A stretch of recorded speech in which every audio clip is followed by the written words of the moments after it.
Hello and welcome everyone to the first of a potentially 600-part series. Tonight it is myself, Dan TML7, and above me in this little window up there you see a guy known as Calm Greg, probably more well known as Angry J'93 in the NHL'94 online community. So I haven't quite decided yet if it's going to be AJ with me for this entire series. Everyone knows him also from his building lines with AJ, of course. So he is very knowledgeable about the player ratings, the skill sets, and I wanted to pick his brain a little bit for an upcoming matchup that I have in the quarterfinals of the Classic A Division. I have Dallas, which is kind of like a 10th best team. AJ, what would you say? Yeah, I'd say that's pretty fair. Somewhere in there. And Thrill House has Chicago, which is kind of arguably 1-2. You might say Detroit is better. Depends on how you play and who's got them. But I wanted to pick his brain about lineups because I've played in this 94 community now for just about 2 years, and I'm not much of a lineup matcher. I don't have any of many of the weights and agilities and speeds memorized. I just kind of know who my key players are on each team, basically.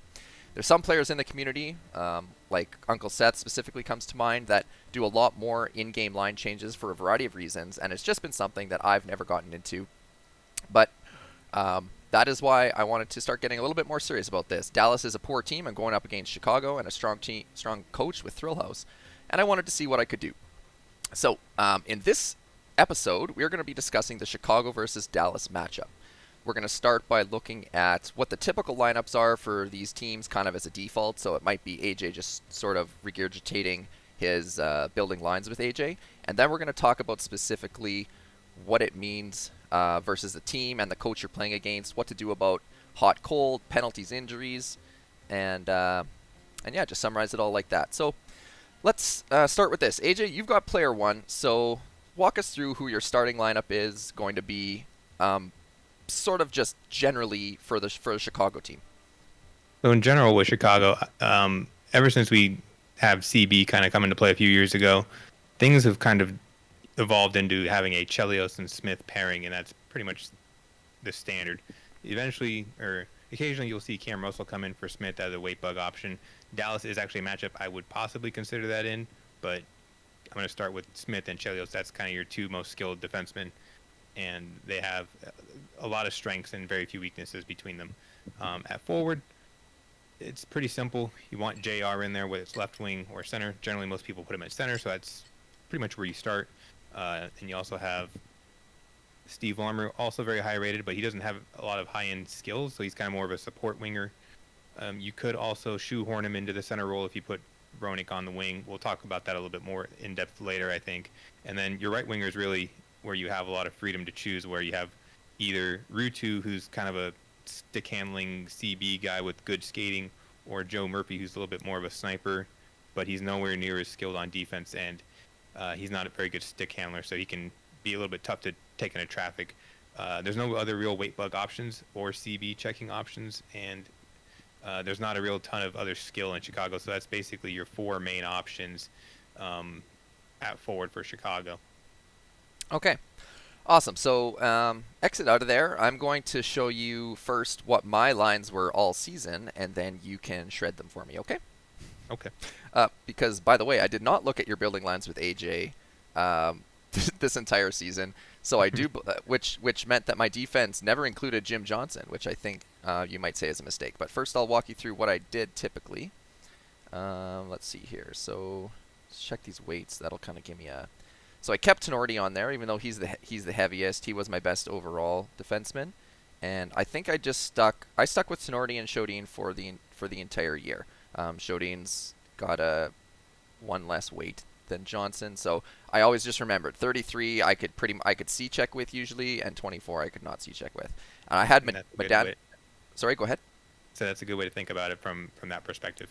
Yeah, and then on forward, I did keep Madano at center, which from your first two, I checked out your building lines just kind of in the last couple days or so, and so I saw most of your options had Courtnall at center, And also, it was Sebi who was watching me play Kaze in the last few games and said, "Man, you got to run Courtnall at center. Madano is just too unreliable." And then once I looked at your building lines with AJ, it's like Courtnall is not much more reliable than Madano.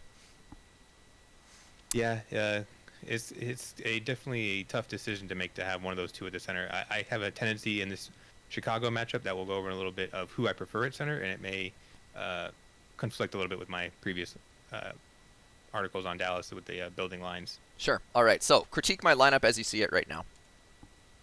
So I know you had mentioned Jim Johnson. That was more of a weight bug type decision because Dallas doesn't really have any of the weight bug options other than Jim Johnson. He's the best of the remaining. I have been using Tenorti more lately.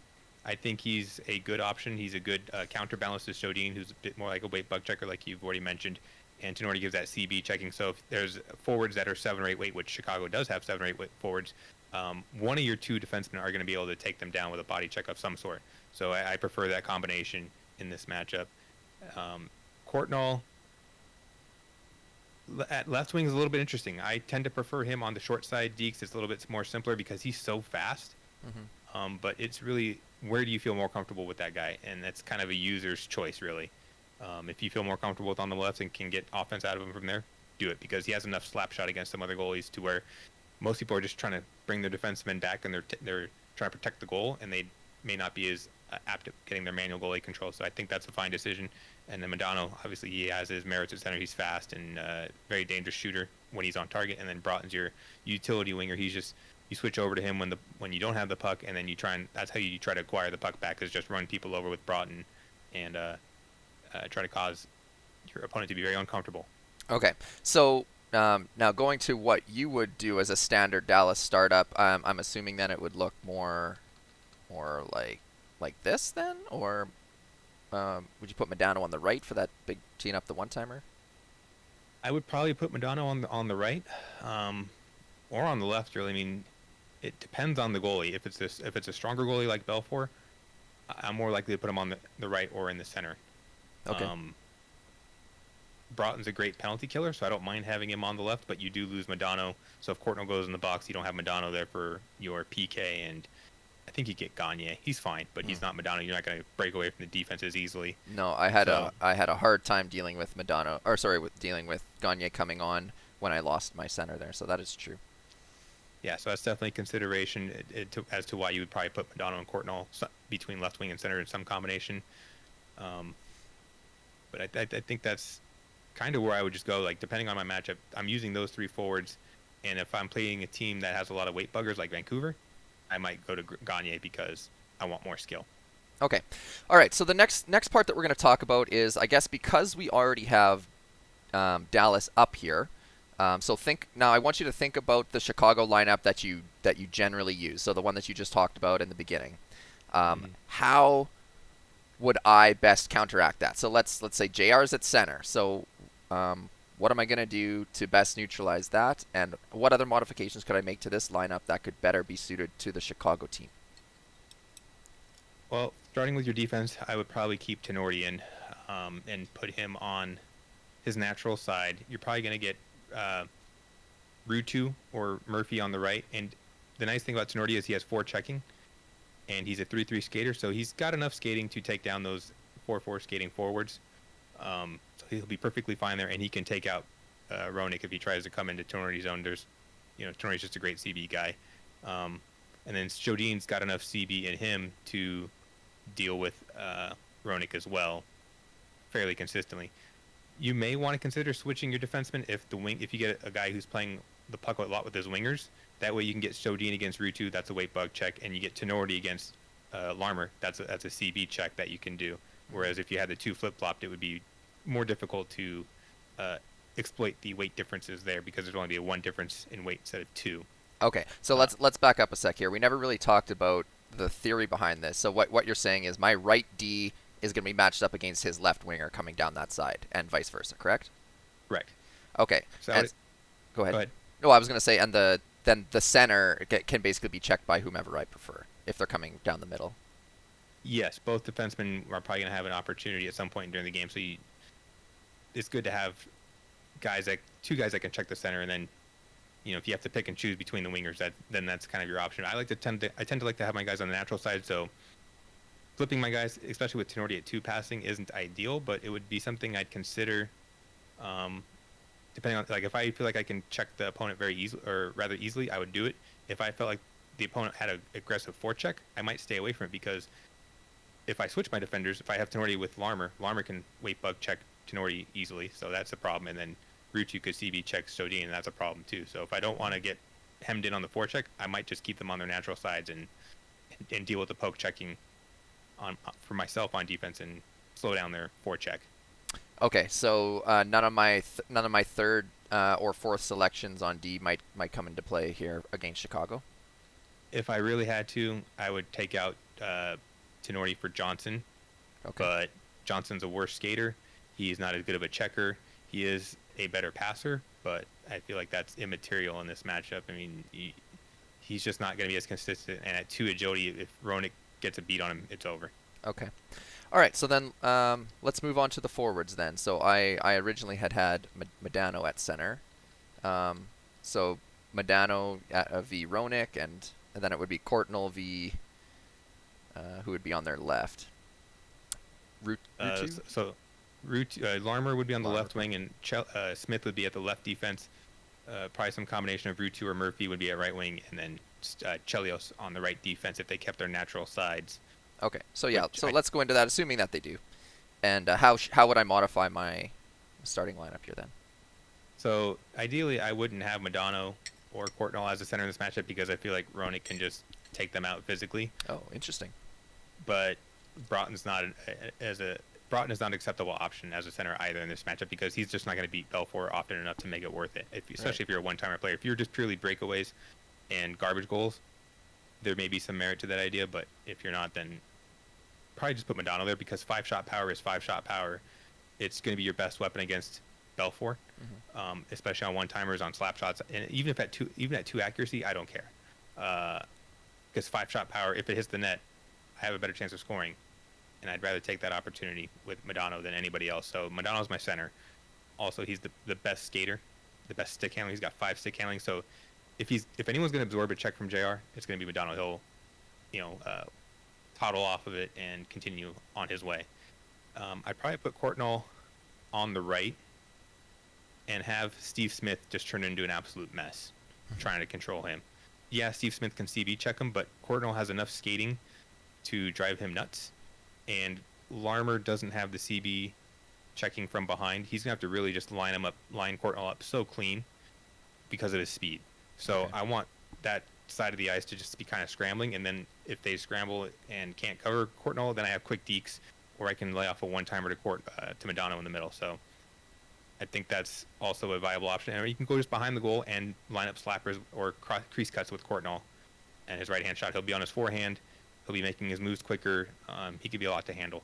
And then Broughton on the left, he can just manhandle that weak ringer on the right. So if they ever get the puck, you have your best defenseman on their worst offensive player, and you just take them out immediately.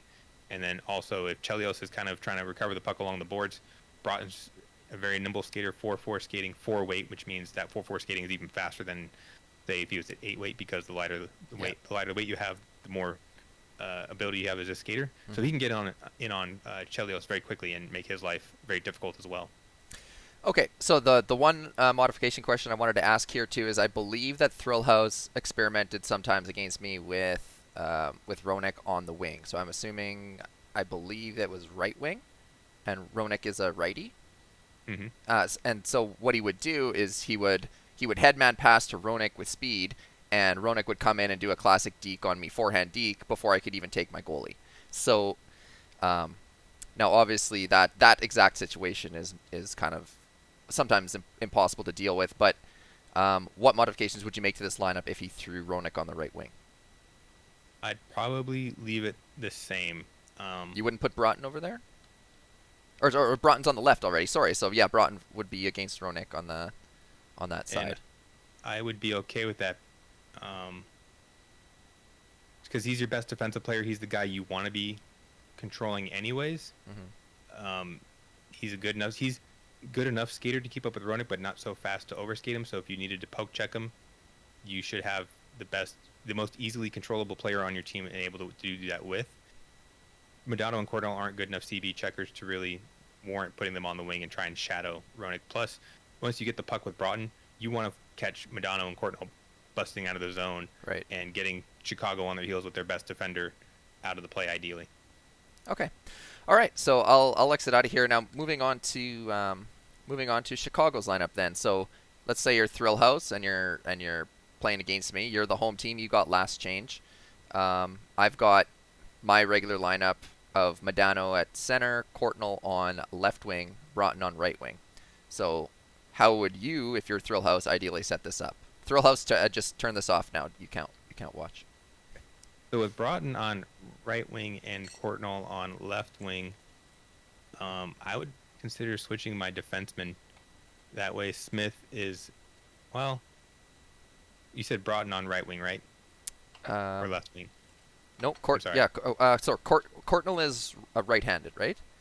And Right. so I put him on the left wing because I considered him both my second best player, my second most skilled player on the team. I like speed. I'm just a speed fanatic, I guess, in this game. And so Okay. I thought having him on his off wing come in and get big slappers if Modano's not doing it. Okay, so I would want my defense just like this: lefty Smith, righty Chelios. Chelios is 5 checking, or is it 4? Let me just double check that real quick. He's a 4 checker at 7 weight, so he's 1 weight heavier than Courtnall, but he's the best skater on the team with 4 agility and 4 speed with a 7 weight on defense. So I want my best skater against Courtnall, and I think he's got enough juice in him to CB Courtnall regularly. And even if he doesn't, even if he fails and just bounces off of him, there's a good chance that the puck just bounces off Courtnall's stick because of his 3-stick handling. So just creating any sort of traffic and an obstacle to Courtnall, I think is the best defense against him. And then Steve Smith, I think he's more than able to handle Broughton with his CB checking. So I'd be happy to have him on that side of the ice. And then I would also use Smith as my CB monster against Modano coming into the center.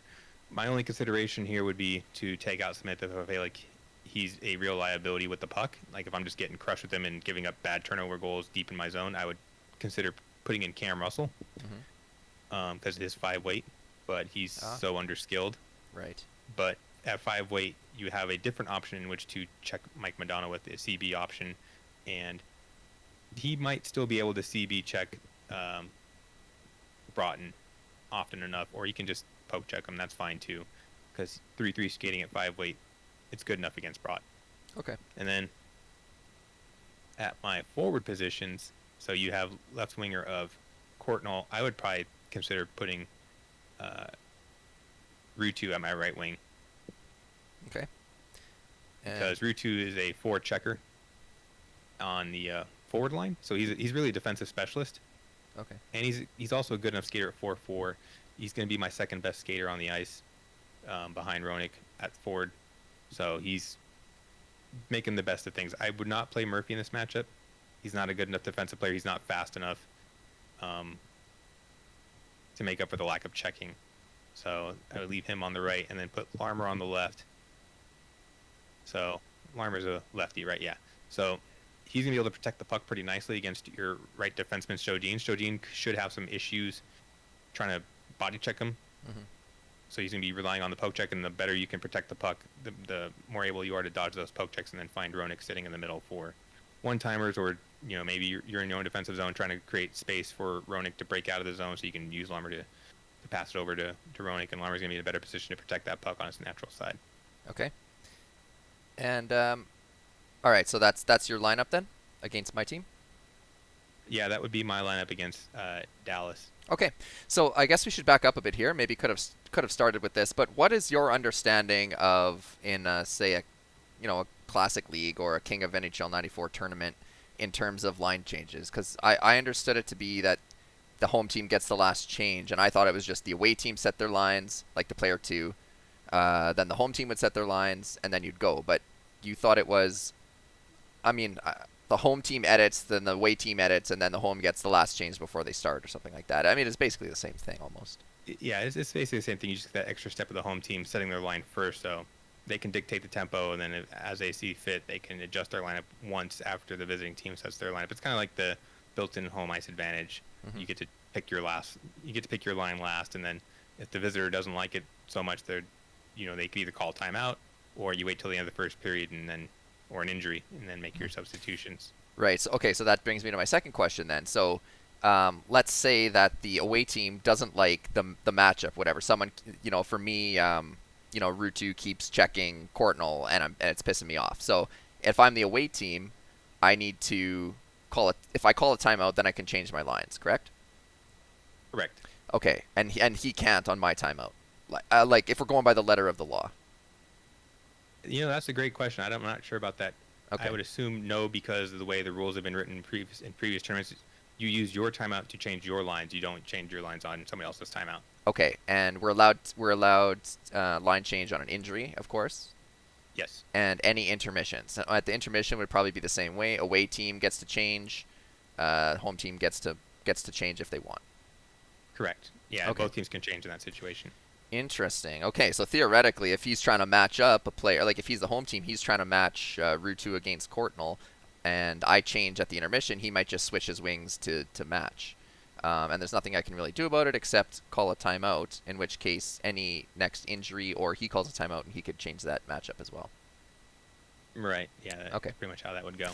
Interesting. Okay, good to know. All right, so that brings us to the final situation here. So, okay, I want to ask this question to you. I have my own thoughts on it, but how do you best identify when one of your players is cool or cold, I guess is you might say.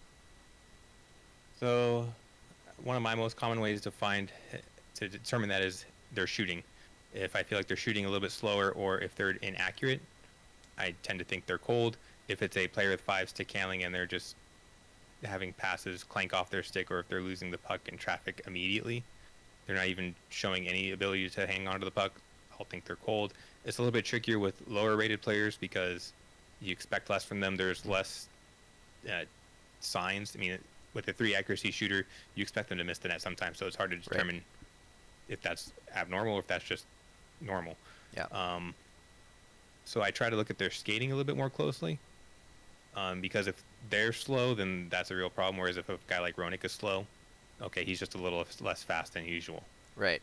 Gotcha. And that's interesting that you say that, because that's the number one thing that I've noticed as well. Is it's like if there's an open side on a one-timer and they slam it right into the goalie's chest, like that guy to me is instantly gone. Like, I mean, it depends. I'm like, am I gonna bench Medano because he's cool? I mean, maybe I could think about it because I could put Courtnall at center and get Gagne instead of him in there. You could, or you could just make Medano a near post deking winger, so that when he does shoot, he's so close to the net it doesn't matter. Yeah, exactly. There's certain players I just wouldn't sub out. Like Medano is probably one of the guys I wouldn't sub out regardless. Like, I don't care if he's putting every 10-foot shot into the second deck. I mean, he does so many other things. That's fine. Yeah. Same with Ronick. I'm not taking him out regardless. Chelos, I'm not taking out regardless. Like a guy like Rutu, if I feel like he's bad, he's gone. Yeah. Yeah. There's someone that's close enough in skill set that you can get in there that won't be cool. Exactly. If Tenorti's looking like trash, gone. Okay. Smith, if he looks bad, gone. Support players can go. Stars can just get readjusted. Awesome. Okay. So I think we kind of already discussed this. So in penalty situation, well, no, I guess we didn't really. Penalty situations, you're not allowed to edit your lines. So something that you do need to consider, and a lot of beginner players might not have noticed this, but when you get a penalty, your right winger is instantly gone. When you get a second penalty, your left winger is gone. Your two defense always stay. And also of note is that when you get your center takes a penalty, they don't just put in naturally who you might want. You might want your second best player. Like I might want Courtnall to come in if Medano gets a penalty, but that's not what happens. So how does it put in like your second line center as if you had like a line change kind of situation, or how do they determine that?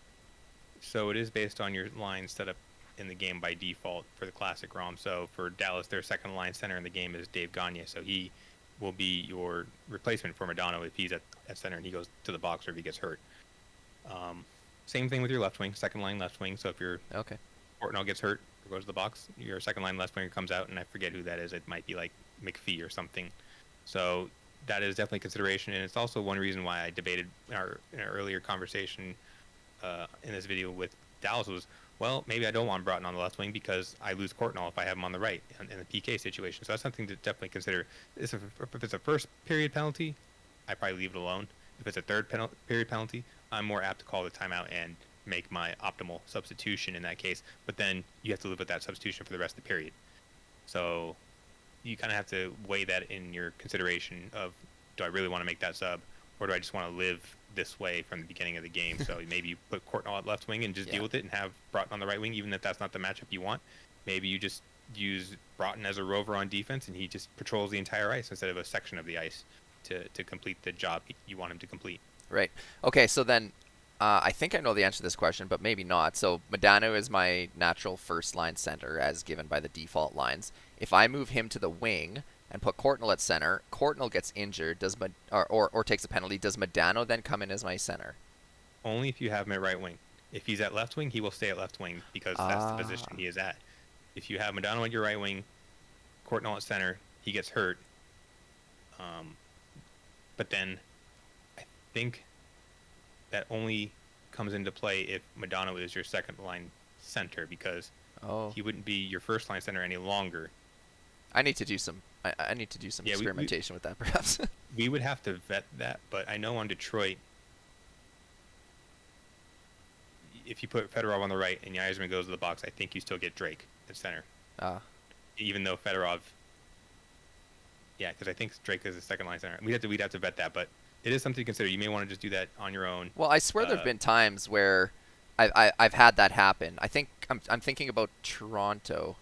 I always have Gilmore at center, and then when he gets injured, oh my God, it's who? Krushelski. Yes, it's actually Krushelnyski, isn't it? Yeah. But on the ROM, it's Krushelski. Yeah. Krushelski. Yeah. No, it's. Is it him? I guess you probably know better than me. But anyways, and then I'll try to avoid that at all costs. Anyways, don't want to talk about any other matchups. We are talking about Chicago versus Dallas today. So, penalty. I'm just looking at my list here. How to line match wingers to neutralize threats. Yep. How to adjust. Oh, so that's it. The last thing that we wanted to discuss was how you would play, how you might adjust these lines versus different players.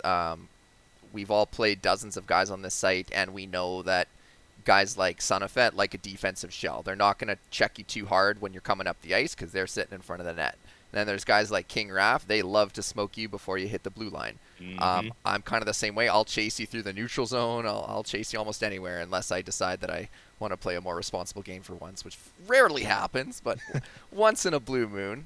What fun is that? Exactly. So let's talk defensively first. How would you modify? Okay, let me see here. Let's go first.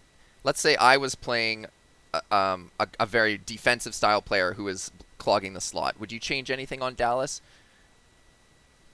I would consider Gagne as opposed to Broughton, because I want that extra skill. So if a player is very defensive, I'm likely to have fewer chances in a game. If I have fewer chances, I want my best players out there to convert those chances. Gagne is a much better player on offense than Broughton, especially if I need another shooter on the ice. If Modano's looking cold, or let's just say that player is really good at taking down one-timers and clogging up the middle, so you're looking to your support wingers for more offense, whether it's creating goals or with passes or shots. So Gagne is a guy I would look at for sure, and I would give up the extra defense just because that guy's just not going to have the guy that's clogging the defense. He's not going to have the puck as much throughout the game because he's more focused on playing prevent defense and keeping you out, as opposed to acquiring the puck quickly and blazing up the ice and trying to make a counterattack. Interesting. Okay. And now if you're me and you're playing against a player whose main offense is EA special, so maybe somebody like a Chriso or yourself, you use a lot of rebound goals lately as well. How would you modify your defense on Dallas or any of your forwards at all to try to counteract that? With Dallas, it's kind of limiting how many options you have on forward and defense, really. I would maybe switch my defensive up to be on their natural sides regardless of weight, because if a guy is going to EA special, he's looking to shoot before I can check him. He's going to shoot from further out. So I may consider having my winger be able to weight bug check or CB check that player more easily, as opposed to the defenseman, because I want to come crashing in with support with my winger, and then my defenseman I just want on their natural side so they can play the puck more naturally off the rebound, or just kind of getting that forwards way from getting to the net to get the loose puck. Yeah. So I would look more that way, as opposed to, okay, I want my best checking defenseman on this forward, I'm just going to try and make it happen. I would probably look at things from a different angle. So not too many changes, but I think against a player who does those EA specials, Broughton might become, psst, hey, cat. Broughton might become even more valuable. If let's say it's a 2-on-2 or a 3-on-2 and a rush, and he's coming in to do that EA special. Obviously, you want to hit him before he makes the shot, but another second good way to defend against the EA special is to check the guy immediately after, so the rebound just sits there, and hopefully one of your defensemen picks it up. And it's dangerous oftentimes to take your D and try to check that guy, because you may check him and knock him down, but now you've vacated the space where that rebound's going to sit, and the center might come in and pick up the EA special. Like, it doesn't have to be the same guy that's shooting it. Absolutely, and I'll shoot EA specials knowing my guy's going to get crushed, but take that defenseman out, and then the center just mops it up. Yeah, exactly. Okay, and then I guess flip the script. So you're Thrill House, and Thrill House has Chicago. Okay, Thrill House has Chicago, and you've got Dallas, and he knows that you're going to be doing a lot of EA specials. What modifications should he make to his Chicago lineup to defend against that, or would there be any? Let's see. Belfour's pretty good against EA special, and then Dallas doesn't really have good EA special guys. So if you don't have Gagne out there, I'm not really worried about it. I mean, Broughton's gonna have a tough time. Courtnall's a little too fast. He does have a good shot for it, but he's so fast it might be trouble. And then Madonna with 5-shot power. 5-shot power is kind of tricky because it could be too much shot power. The goalie might actually absorb it more often than usual. Mm-hmm. And then also 2 accuracy for Madonna. It's going to be inconsistent even if he does do it correctly. He'll miss the net or hit the wrong part of the goalie, or he'll do something weird a lot. So in that situation, I almost just completely cancel that attack option out of my head. Okay, good to know. Because I have been trying to EA, especially with Dallas this year, with very no success, pretty much whatsoever. So good to know. What do you look for again? I guess let's just codify it, put it in video form here, so I have it for eternity. What are you looking for in a shooter? He's got to be kind of good, but not too good. Is that what I'm hearing? Yes, he ideally 4-4 skating, 4-shot power, 4-shot accuracy, or 5-shot accuracy. You want the accuracy high because you want to hit a specific part of the goalie. You don't want that puck to just sail high or go low or wide. It needs to hit a specific part of the goalie. You need enough shot power to get the bounce off the goalie, but not so much that the puck just kind of I don't know what it is, but the goalies seem to absorb 5 and 6 shot powers. Oh, for sure. Yeah, the hard shots, definitely they do, definitely. But if you backhand with a guy like Cole on his 6-shot power or Madonna, they actually get better EA specials on the backhands, oddly enough. So that's one thing to keep in mind. It must be. It must have something to do with the shot speed then, because the backhand comes in slower. Exactly. It kind of turns it into a 4 or 5 shot power instead of a 5 or a 6. And then you don't want your guy to be too fast. So like Jeff Courtnall, he's got 3 shot power, 3 shot accuracy for Vancouver, for example, which is you can work with that, but he's so fast that he just skates right by the 3 shot power, and you're in too deep a lot of the time. So you kind of want a guy right in the middle. Like you want an Uncle Seth type player, a guy that's just 4s all across. Okay, interesting. Okay, and then last question I think would be so let's say you're Thrill House, you got Chicago, and you're playing against somebody with Dallas like Son of Fett that we mentioned previously, who's extremely defensive, clogging that slot. So would you make any changes to the Chicago lineup against someone that's very defensive?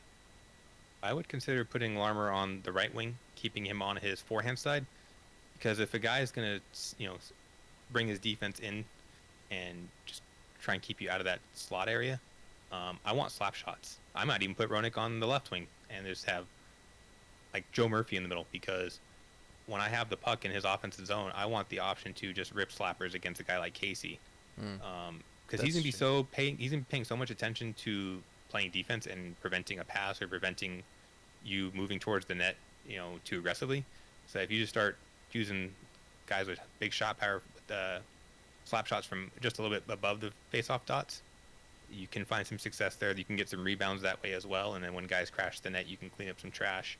You could even come down with Chelios and rip a slapper from inside the blue line if a guy like Sunfet is sucked into his defense so much, because Chelios, he's got 5-shot power. Just what I like to do when I have a guy like that is I don't like to aim high.